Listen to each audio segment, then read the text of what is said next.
పోను పోను గుర్రం కూడా గాడిదైద్ది అన్నట్టు పదుల లాంగ్వేజ్ లో వేల సంఖ్యలో సినిమాలకు మ్యూజిక్ అందించినటువంటి ఏఆర్ రెహమాన్ గారు సో ప్రస్తుతం బీబీసీకి ఇచ్చినటువంటి ఒక ఇంటర్వ్యూలో గత 8 సంవత్సరాల నుంచి నాకు అవకాశం లేవు. సో దీనికి కారణం బాలీవుడ్ ఇండస్ట్రీలో వచ్చినటువంటి క్రియేటివిటీ లేని వాళ్ళు ఎంటర్ కావడం, దాంతో పాటు అధికార మార్పిడి, అలాగే మత ప్రాతిపదికన మతం ఆధారంగా నాకు అవకాశాలు ఇవ్వట్లేదు. నాకు వచ్చిన అవకాశాలని కూడా అంటే నాకు సైన్ చేసినటువంటి సినిమాలను కూడా సో వేరే మ్యూజిక్ డైరెక్టర్కి ఇస్తున్నారు అని చెప్పేసి అనేక వ్యాఖ్యలు చేయడం జరిగింది. సో ప్రస్తుతం ఈ మతం వాక్యం తీసుకొచ్చిన వ్యాఖ్యలు చేయడంతో తీవ్రమైనటువంటి దుమారాన్ని రేపింది. సో సినిమా ఇండస్ట్రీకి సంబంధించిన విషయం మనకు తెలిసింది. అంటే మామూలుగా ఈ 5 సంవత్సరాలకు ఒకసారి 10 సంవత్సరాలకు ఒకసారి జనరేషన్ మారుతా ఉంటది, వాళ్ళ అభిరుచులు మారుతా ఉంటాయి. సో ఎప్పుడో 90s లో తీసినటువంటి సినిమా ఇప్పుడు తీస్తా అంటే ప్రజలు చూడొచ్చు, చూడకపోవచ్చు. సో ఇప్పుడు గతంలో బాలీవుడ్ లో మనం చూసుకున్నట్లయితే కాంత్రయం ఉంటుండే. సో వాళ్ళు ఈ క్రిమినల్ బ్యాక్గ్రౌండ్ ఉన్న సినిమాలు కావచ్చు, డాన్ రిలేటెడ్ సినిమాలు కావచ్చు, సో ఈ గ్యాంగ్ రిలేటెడ్, మాఫియా రిలేటెడ్ సినిమాలు ఎక్కువ వస్తూ ఉంటుండే. సో ఎప్పుడైతే తెలుగు ఇండస్ట్రీ నుంచి వెళ్ళి బాహుబలి, మగధీర, కేజీఎఫ్ లాంటి, కాంతార లాంటి సినిమాలు బయటకు వచ్చినాయో సో అప్పటి నుంచి వెళ్ళి దేశంలో ఉన్నటువంటి ప్రేక్షకులంతా సౌత్ వైపు ఉన్నటువంటి సినిమాలు చూడడం స్టార్ట్ చేశారు.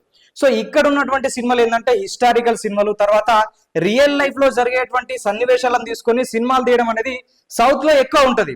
సో దీనికి నార్త్ సైడ్ ఉన్నటువంటి ప్రేక్షకులు చాలా అట్రాక్ట్ అవుతుండే. సో అప్పటి నుంచి వెళ్ళి బాలీవుడ్ లో ఉన్నటువంటి డైరెక్టర్లు కూడా ఇది గమనించి అలాంటి సినిమాలే తీయడం స్టార్ట్ చేశారు.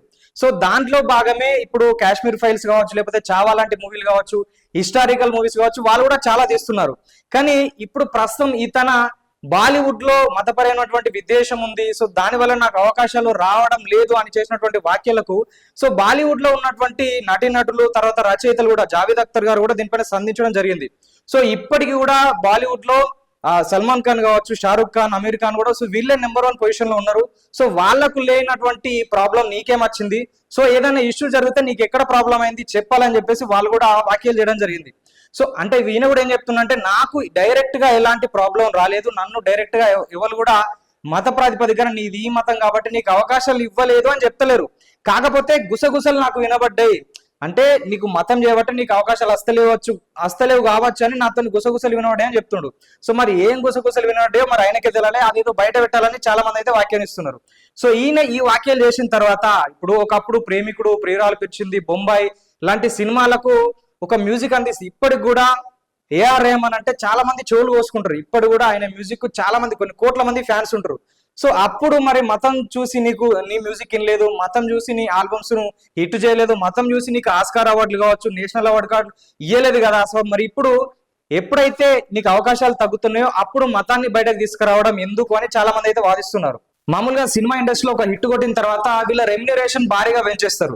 సో అందులో ఇప్పుడు ఆస్కార్ అవార్డు వచ్చిన తర్వాత మామూలుగా అయిన ఒక సినిమాకు ఒక 50 లక్షల అమౌంట్ ఒకవేళ ఇచ్చేది ఉంటే ఆస్కార్ అవార్డు లాంటి అవార్డులు వచ్చిన తర్వాత భారీ స్థాయిలో వీళ్ళ రెమ్యునరేషన్ పెంచేస్తారు.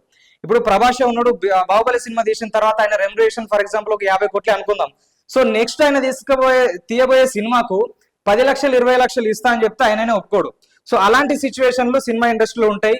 సో హిట్ అయిన కొద్దీ వీళ్ళ స్థాయి పెరిగిన కొద్దీ రెమ్యునరేషన్లు వేస్తారు, తర్వాత వీళ్ళ డేట్లు కుదిరాయి, అనేక బిజీ షెడ్యూల్ చేయబట్టి ప్రొడ్యూసర్లు వీళ్ళ దగ్గర కోరు, వీళ్ళు ప్రొడ్యూసర్లకు టైం ఇవ్వరు. సో దాని వల్ల అవకాశాలు తగ్గుతాయి తప్పించి మళ్ళీ ట్రెండ్కు తగ్గట్టు ఇప్పుడున్నటువంటి యువతకు తగ్గట్టు వీళ్ళు మార్పులు చేసుకుంటూ పోతే మాత్రమే సినిమా ఇండస్ట్రీలో అవకాశాలు ఉంటాయి తప్పించి సో నేను ఎప్పుడు చేసిందో ఇప్పుడే చేస్తా అంటే అవకాశాలు రావచ్చు రాకపోవచ్చు, దానికి మతం రంగు పూలమడం కరెక్ట్ కాదని చాలా మంది వాదిస్తున్నారు.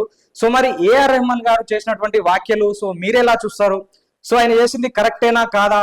సో దానిపైన మీరేమంటారో కామెంట్ రూపంలో తెలియజేయండి. మరొక వీడియోతో మీ ముందు ఉంటాం, చూస్తూనే ఉండండి ఆర్ తెలుగు.